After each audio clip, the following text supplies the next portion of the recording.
Students, हम Jamia 9th entrance 2022 का question paper solve कर रहे थे। प्रीवियस वीडियो में हम क्वेश्चन नंबर 5 तक सॉल्व कर चुके थे मैथमेटिक्स में। आज की इस वीडियो में हम क्वेश्चन नंबर 5 से आगे के क्वेश्चंस करेंगे। चलिए क्वेश्चन नंबर 6 देखते हैं। Which of the following has formula base into height? इनमें से किसका फार्मूला बेस इंटू हाइट है? ऑप्शन ए है हमारे पास area of parallelogram. Yes, area of parallelogram ही आपका बेस इंटू हाइट होता है, तो ऑप्शन ए हमारा राइट आंसर रहेगा। बाकी के 3 ऑप्शन के बारे में भी थोड़ा सा डिस्कशन कर लेते हैं। एरिया ऑफ क्वाड्रिलेटरल, क्वाड्रिलेटरल का एरिया क्या होता है? क्वाड्रिलेटरल होता क्या है? क्वाड्रिलेटरल एक 4 साइडेड पॉलीगन होता है। अब इसकी कोई 4 साइडेड पॉलीगन की कोई स्पेसिफिक शेप नहीं होती, इसलिए क्वाड्रिलेटरल का भी कोई फार्मूला नहीं होता, कोई एरिया के लिए स्पेसिफिक फार्मूला नहीं होता। तो क्वाड्रिलेटरल का तो कोई फार्मूला होता ही नहीं एरिया के लिए, इसलिए ऑप्शन बी नहीं होगा। Area of triangle, area of triangle होता है हमारे पास half into base into height, half into base into height. तो एरिया ऑफ ट्राइंगल भी हमारा नहीं होगा, ऑप्शन बी भी हमारा रॉन्ग रहेगा। एरिया ऑफ ट्रेपेजियम, ट्रेपेजियम एक 4 साइडेड पॉलीगन होता है जिसमें एक पेयर पैरेलल साइड का होता है और एक नॉन पैरेलल साइड का पेयर होता है। ये पैरेलल साइड का पेयर, इसकी साइड्स को हम ए और बी से रिप्रेजेंट कर सकते हैं, ए एंड बी, और इन दोनों साइड पैरेलल साइड के बीच की जो परपेंडिकुलर डिस्टेंस है हम उसको स्मॉल h से रिप्रेजेंट कर सकते हैं। तो एरिया ऑफ ट्रेपेजियम हमारे पास होता है half into sum of parallel side into height. तो एरिया ऑफ ट्रेपेजियम भी आपका बेस इंटू हाइट नहीं होगा, ऑप्शन डी भी हमारा नहीं होगा, ऑप्शन ए हमारा राइट आंसर रहेगा। क्वेश्चन नंबर 7 की तरफ चलते हैं। Reciprocal of 1/x where x is not equal to 0 is. 1/x का रेसिप्रोकल क्या होगा जहां पर x की वैल्यू 0 नहीं होनी चाहिए। बहरहाल ये कंडीशन है, इससे कोई मतलब नहीं होना चाहिए, लेकिन x इज इक्वल टू 0 क्यों नहीं होना चाहिए, उसके पीछे एक सिंपल सा ये लॉजिक है। अगर हम 1/0 लिखेंगे, अगर हम किसी भी नंबर को 0 से डिवाइड करते हैं तो रिजल्ट नॉट डिफाइन आ जाता है। क्लियर, आपको कंडीशन से वैसे कोई मतलब नहीं होना चाहिए। चलिए, तो 1/x का रेसिप्रोकल क्या होगा? किसी भी चीज़ का रेसिप्रोकल निकालने के लिए आप उसको 1 के डिवाइड में भेज दीजिए। ठीक है, तो 1/x का रेसिप्रोकल अगर हम निकालेंगे तो 1/x को 1 के डिवाइड में भेज देंगे आप लोग, 1 डिवाइडेड बाय 1/x। अब इसको सॉल्व करेंगे, ये हमारा न्यूमरेटर एंड डिनोमिनेटर। अगर डिनोमिनेटर फ्रैक्शन में होता है तो अगर हम इसको इनटू में लेकर आते हैं तो ये पलट जाता है, रिवर्स हो जाता है। तो 1, अगर मैं इसको डिनोमिनेटर को इनटू में लेकर आता हूं तो ये रिवर्स हो जाएगा, 1/x का x/1 हो जाएगा। क्लियर, 1 को x से मल्टीप्लाई करेंगे तो x आएगा और x/1, 1 डिवाइड में हमेशा होता ही हर किसी नंबर के, इसलिए 1 को लिखते नहीं। तो 1/x का रेसिप्रोकल क्या हो जाएगा आपका x, ऑप्शन बी हमारा राइट आंसर हो जाएगा। ठीक है, बहरहाल मैं आपको इसका शॉर्टकट भी बता देता हूँ। किसी भी चीज़ का रेसिप्रोकल लिखने के लिए अगर आपका कोई भी फ्रैक्शन हो, अगर आप उसका रेसिप्रोकल लिखना चाहते हैं, जैसे x/y का आप रेसिप्रोकल लिखना चाहते हैं, तो आप सिंपल इसको रिवर्स कर दो, बस y/x हो जाएगा। क्लियर, x/y का रेसिप्रोकल क्या हो जाएगा, y/x। 2/3 का रेसिप्रोकल क्या हो जाएगा, 3/2। ठीक है, रिवर्स कर देंगे। इसी तरह से मैं अगर x का रेसिप्रोकल लिखना चाहता हूं तो x के रेसिप्रोकल लिखने के लिए आप इसको 1 के डिवाइड में भेज देंगे, 1/x। अगर आप 5 का रेसिप्रोकल लिखना चाहते हैं तो 5 का रेसिप्रोकल 5 को 1 के डिवाइड में भेज दें, 5 को 1 के डिवाइड में आप लोग भेज देंगे तो 1/5 हो जाएगा। तो रेसिप्रोकल का कॉन्सेप्ट आप लोगों को क्लियर हुआ होगा। चलिए क्वेश्चन नंबर 8 की तरफ चलते हैं। क्वेश्चन नंबर 8 हमसे कह रहा है विच of the following polygons is convex polygon. इनमें से कौन सा पॉलीगन कॉन्वेक्स पॉलीगन है? पहले पॉलीगन की एक छोटी सी डेफिनेशन सीख लेंगे। What is polygon? तो पॉलीगन क्लोज फिगर होते हैं जो कि लाइन सेगमेंट से मिलकर बने होते हैं। क्लियर, पॉलीगन क्या होते हैं? पॉलीगन क्लोज फिगर होते हैं जो कि लाइन सेगमेंट से मिलकर बने होते हैं। और पॉलीगन 2 तरह के होते हैं, एक कॉन्वेक्स पॉलीगन होता है हमारे पास और एक कॉनकेव पॉलीगन होता है। कॉनकेव पॉलीगन कितने तरह के होते हैं? 2 तरह के, एक कॉन्वेक्स पॉलीगन और एक कॉनकेव पॉलीगन। कॉन्वेक्स पॉलीगन वो होता है जिसमें each interior angle less than 180 होता है, मतलब हर एक इंटीरियर एंगल 180 से छोटा ही रहेगा। कॉनकेव पॉलीगन वो होता है जिसमें इंटीरियर एंगल 180 से ज़्यादा भी हो सकता है, एक इंटीरियर एंगल आपका 180 से ज़्यादा हो सकता है। मोर देन 180, मोर देन 180 से ज़्यादा भी हो सकता है आपका, ठीक है, इंटीरियर एंगल। तो चलिए इसमें चेक कर लेते हैं कौन सा, हमसे क्या पूछा है, कॉन्वेक्स पॉलीगन के बारे में पूछा है, इनमें से कौन सा कॉन्वेक्स पॉलीगन है। ऑप्शन ए चेक कर लेते हैं, क्या ये पॉलीगन है, नहीं, क्योंकि इसमें तो लाइन सेगमेंट है ही नहीं, है ना, इसमें तो कर्व आ रहा है आपका, ऑप्शन ए तो पॉलीगन होगा ही नहीं। ऑप्शन बी चेक कर लेते हैं, क्या ऑप्शन बी आपका कॉन्वेक्स पॉलीगन है, चेक कर लेते हैं। ये एंगल 180 से छोटा है, यस, ये एंगल भी 180 से छोटा है, यस, ये एंगल भी 180 से छोटा है, यस, ये एंगल भी 180 से छोटा है, यस, ये एंगल भी 180 से छोटा है। ईच इंटीरियर एंगल 180 से छोटे हैं और लाइन सेगमेंट से मिलकर बना है, ऊपर से क्लोज फिगर भी है, तो यस, ईच इंटीरियर एंगल अगर लेस देन 180 है तो हमारा एक पॉलीगन क्या कहलाएगा, कॉन्वेक्स पॉलीगन कहलाएगा। क्या ये कॉन्वेक्स पॉलीगन है, नहीं, क्योंकि देखो इसमें ये वाला इंटीरियर एंगल 180 से ज़्यादा हो गया, ये कॉन्वेक्स पॉलीगन तो नहीं है, बट ये कॉनकेव पॉलीगन है। क्लियर, तो ऑप्शन सी भी हमारा नहीं होगा। ऑप्शन डी, इसमें भी देखो ये वाला एंगल 180 से ज़्यादा हो रहा है, तो ये कॉन्वेक्स पॉलीगन नहीं है, ये भी कॉनकेव पॉलीगन है, ऑप्शन डी भी आपका नहीं होगा।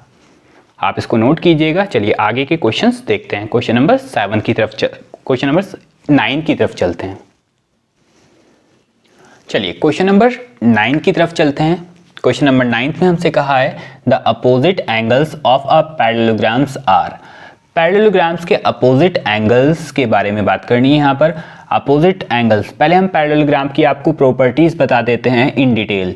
तो पैरेललोग्राम एक 4 साइडेड पॉलीगन होता है जिसमें अपोजिट साइड आपकी पैरेलल होती है और इक्वल होती है, ठीक है। तो पैरेललोग्राम क्या होता है हमारे पास, पैरेललोग्राम एक ऐसा पॉलीगन होता है, ABCD एक पैरेललोग्राम है, इसमें अपोजिट साइड, आमने सामने वाली साइड क्या होती है, पैरेलल होती है और इक्वल होती है, यानी AB parallel to DC, AB DC के पैरेलल रहेगी एंड AD BC के पैरेलल रहेगी, AD parallel to BC।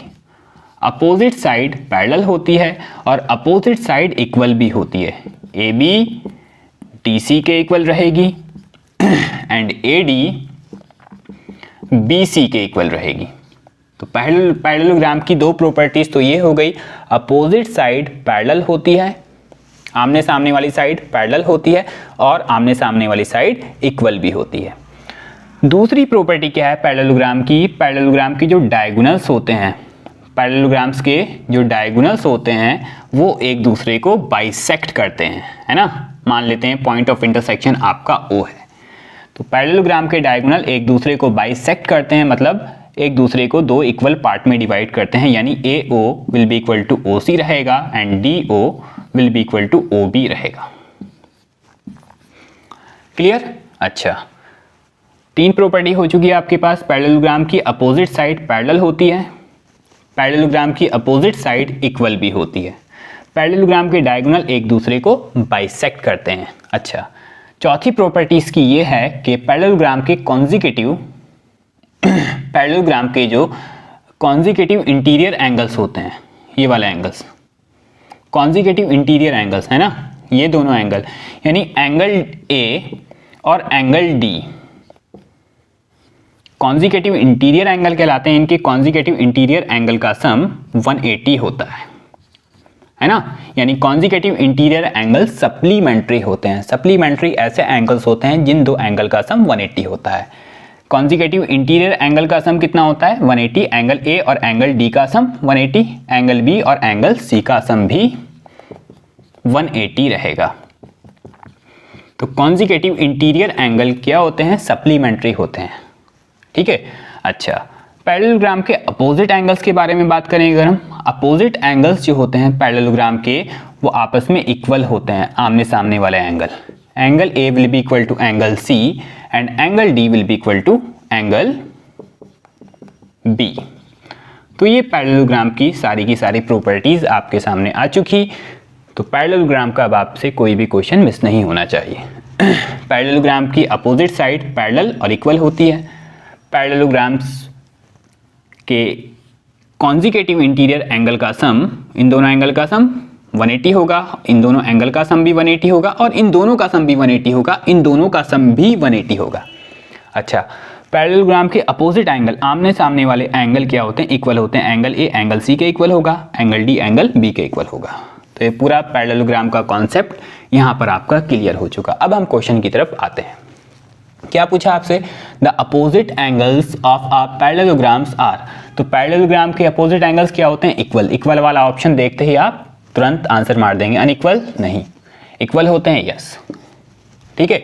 Parallelogram के अपोजिट एंगल्स क्या होते हैं, इक्वल होते हैं, ठीक है, अपोजिट एंगल्स। अगर सप्लीमेंट्री की बात करें, सप्लीमेंट्री नहीं होते हैं opposite angle, opposite angle supplementary नहीं होते हैं बिल्कुल, कॉन्जिगेटिव इंटीरियर एंगल सप्लीमेंट्री होते हैं, कॉन्जिगेटिव इंटीरियर एंगल, है ना, कॉन्जिगेटिव इंटीरियर एंगल सप्लीमेंट्री। इन दोनों का सम 180, इन दोनों का सम 180, इन दोनों का सम 180, इन दोनों का सम 180।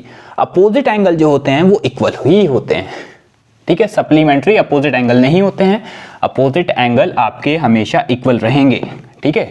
अच्छा, कॉम्प्लीमेंट्री का यहाँ पर कोई सीन नहीं होता, ठीक है। क्वेश्चन नंबर 10 की तरफ चलते हैं। Solve 2/3x + 1 = 7/3। सॉल्व का मतलब होता है वेरिएबल की वैल्यू को फाइंड आउट करना। चलिए वेरिएबल की वैल्यू निकालते हैं। देखो 2/3x, इसको सॉल्व करते हैं हम x के लिए, ठीक है। तो ये जो x हमारा लिखा होता है ना, बीच में अगर लिखा होता है इसका मतलब ये न्यूमरेटर के साथ ही x होता है, तो हम इसको 2x/3 भी लिख सकते हैं। 2x/3 + 1 = 7/3। क्लियर। अब हमें x वाली टर्म्स की वैल्यू, x की वैल्यू निकालनी है, तो x वाली टर्म्स सिर्फ अपने पास रखेंगे, बाकी की टर्म्स दूसरी साइड भेज देंगे। तो 2x/3 = 1 दूसरी साइड जाकर माइनस में पहुंच जाएगा, 7/3 - 1। क्लियर। अच्छा, अब हम यहाँ पर एलसीएम ले लेंगे, एक फ्रैक्शन वाली टर्म से, एक विदाउट फ्रैक्शन वाली टर्म से। तो यहाँ पर हम एलसीएम लेकर सॉल्व करते हैं। 1 के डिवाइड में कुछ नहीं है तो 1 मान लेंगे। अब एलसीएम लेकर सॉल्व करना आप लोगों से आता है। 3 और 1 का एलसीएम कितना होता है, 3। 3 की टेबल में 3 1 टाइम्स में आता है, तो 7 को 1 से मल्टीप्लाई करेंगे, 7 1 = 7। 1 की टेबल में 3 3 टाइम्स में आता है, 1 को 3 से मल्टीप्लाई करेंगे तो 1 3 = 3। क्लियर है।